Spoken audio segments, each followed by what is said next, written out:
जय श्री राम। आज हमारे रामचरितमानस की कथा का चौथा दिन है, जिसमें आज हम लोग देखेंगे कि किस प्रकार गोस्वामी तुलसीदास जी जो है गुरु महाराज के चरण रज की वंदना के साथ साथ साधु संत के समाज का वर्णन कर रहे हैं, उनकी विशेषता बता रहे हैं, उनके चरण में जानने से जो लाभ होगी उसके बारे में बता रहे हैं। तो चलिए शुरू करते हैं आज की कथा को। गुरुपद रज मृदु मंजुल अंजन, नयन अम्य दीर्घ दोष विभंजन, तेहि करि विमल विवेक विलोचन, बरनव रामचरित भवमोचन। देखिए इसके आगे ये क्या कह रहे हैं।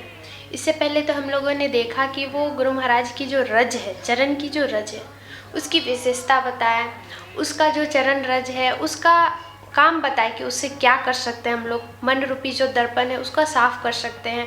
तिलक करने से संसार की जो गुण है, सुंदर गुण है, वो हमारे अंदर आता है।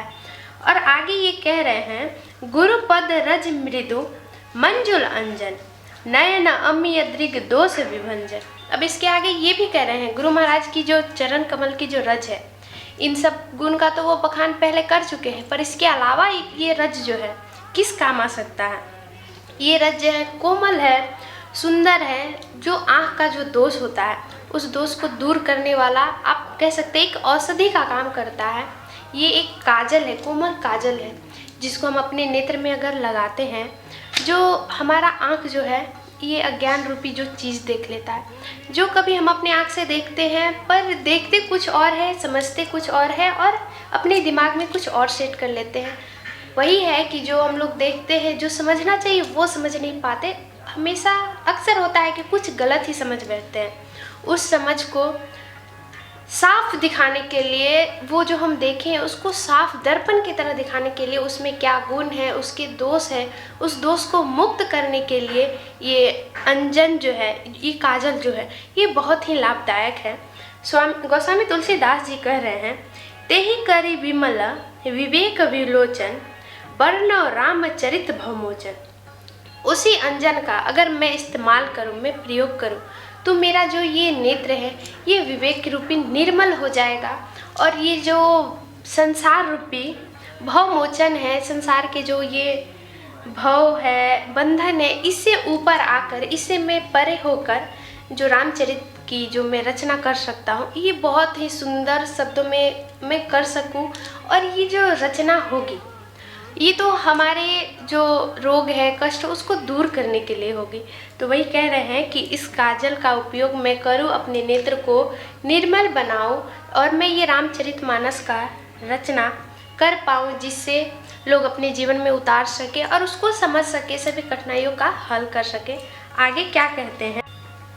बंदो प्रथम महिषुर चरना, मोह जनित संशय सब हरना, सुजन समाज सकल गुण खानी, करऊं प्रणाम सप्रेम सुवानी। इसके बाद वो पृथ्वी के देवता जो है ब्राह्मण लोग, उनकी चरण की वंदना कर रहे हैं। जो कि हमारा, जो हम अज्ञान रूपी में आके जो संदेह के नज़र से किसी चीज़ को देखते हैं या फिर किसी संदेह में हम फंसे रहते हैं, तो उस संदेह को दूर करने के लिए सबसे पहले जो हमारा साधन है, हमारा मार्गदर्शक जो बनता है, वो पृथ्वी पर जो देवता है वो ब्राह्मण है।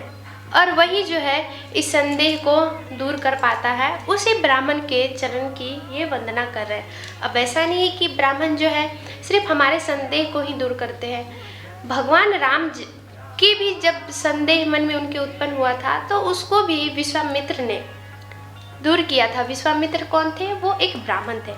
और जब उन्होंने भगवान राम से कहा था तारकासुर का वध करने, तो भगवान राम जी वहाँ पे संदेह में पड़ गए, थोड़ा मुश्किल में पड़ गए, मैं इसका वध कैसे कर सकता हूँ, चूँकि वो स्त्री थे।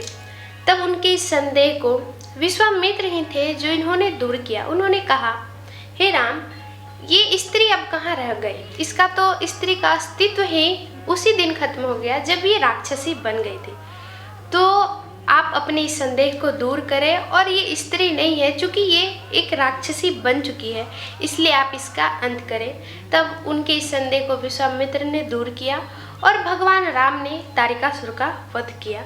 उसी प्रकार हमारे अंदर किसी संदेह जो संदेह उत्पन्न होता है, किसी भी संदेह को दूर करने के लिए अगर सबसे पहला मार्ग हमें कोई देता है तो वो ब्राह्मण है, उसी की ये वंदना कर रहे हैं। आगे बोलते हैं, सुजन समाज सकल गुण खानी करौ प्रणाम सप्रेम सुवानी। इसके बाद ये जो संत समाज है, सभी गुणों से परिपूर्ण जो ये संत का समाज है, उनको सप्रेम अपने सुंदर वाणी से प्रणाम कर रहे हैं।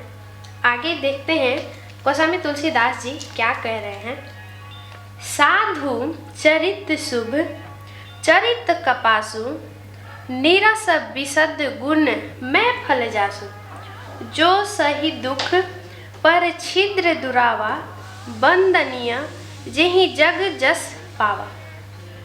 आगे देखिए कितने सुंदर शब्द में वे साधु के चरित्र का वर्णन कर रहे हैं। और किस रूप में?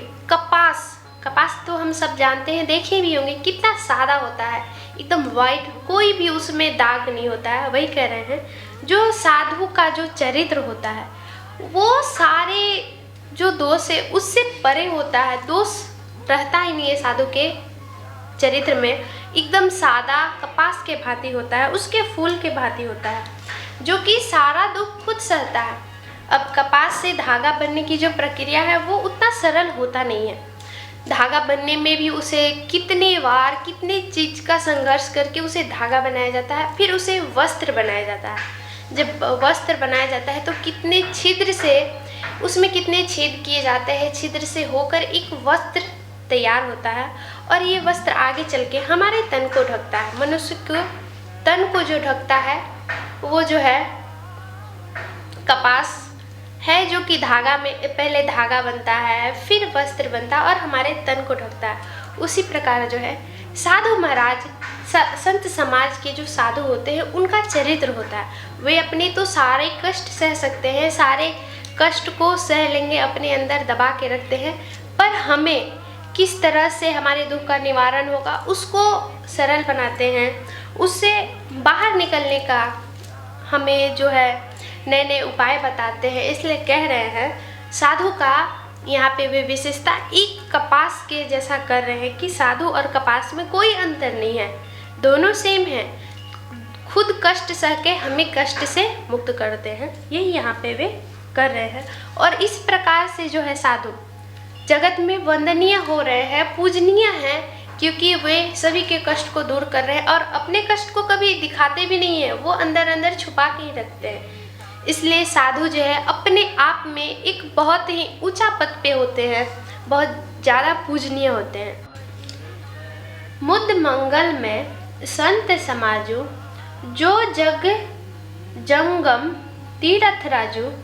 राम भक्ति जहाँ सुर सरि धारा सर सई ब्रह्म विचार प्रचारा। अब आगे वे कह रहे हैं संत समाज जो है आनंद और कल्याण में है। आनंद और कल्याण से भरा पूरा अगर कोई समाज है तो वो संत का ही समाज है। अगर आप संत के इस समाज में चले जाते हैं तो आपके पास मानो चलता फिरता जो तीर्थ है, प्रयागराज को हम तीर्थ मानते हैं, वो आपके पास ही है। अगर आप संत के समाज में चले गए, उनकी विचारधारा में ढल गए, तो ऐसे हम सब हमेशा सोचते हैं कि काश हम तीर्थ पे चले जाते, मौका मिलता तो प्रयागराज चले जाते। लेकिन अगर आप संत के ही विचारधारा में आ गए, उनके समाज में जाके घुल मिल गए, उनके साथ जो राम नाम की उच्चारण है उसको करने लगे, उनका माला जाप करने लगे, तो आप समझ लीजिए वो माला जाप जो है, राम नाम जो है, आपके लिए साक्षात गंगा का धारा है। आप राम नाम जपते हैं तो वो राम नाम ही जो है गंगा का जल धारा है, पावन धारा है, जो आपको एक तीर्थ करवा सकता है संत समाज में जाके। वैसे हम लोग जानते हैं कि संत समाज में जाने से कल्याण होता है, हमारे कष्ट दूर होते हैं। हम भी शुरू से ही सुनते ही आ रहे हैं।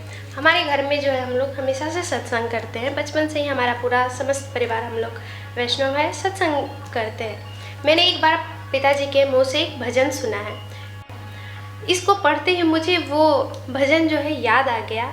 मैं 2 लाइन आपको सुनाऊंगी आप लोगों को। वे कहते हैं, संतान के संग लाग रे तेरी अच्छी बनेगी, संतान के संग लाग रे। तेरी अच्छी बनेगी तेरी बिगड़ी बनेगी, अच्छी बनेगी तेरी बिगड़ी बनेगी, संतान के संग लाग रे। तेरी अच्छी बनेगी। इस लाइन को जो मैंने पढ़ा, ये पूरा का पूरा देखा जाए तो इस भजन से ही मिलता जुलता है, इसलिए मैंने आप लोग को बस 2 शब्द सुनाया। मुझे पूरा याद नहीं है, पर वही बात है, अगर हम संत समाज में जाते हैं तो हमारा जो ये कष्ट है, दुख है, ये दूर हो सकता है। बस संत समाज में जाके राम नाम के गुणों का गुणगान करके, उनके नाम का माला जप के। तो आज की हम अपनी कथा को यहीं विराम देंगे। मिलते हैं अगले कथा में, अगले एपिसोड के साथ। जय श्री राम।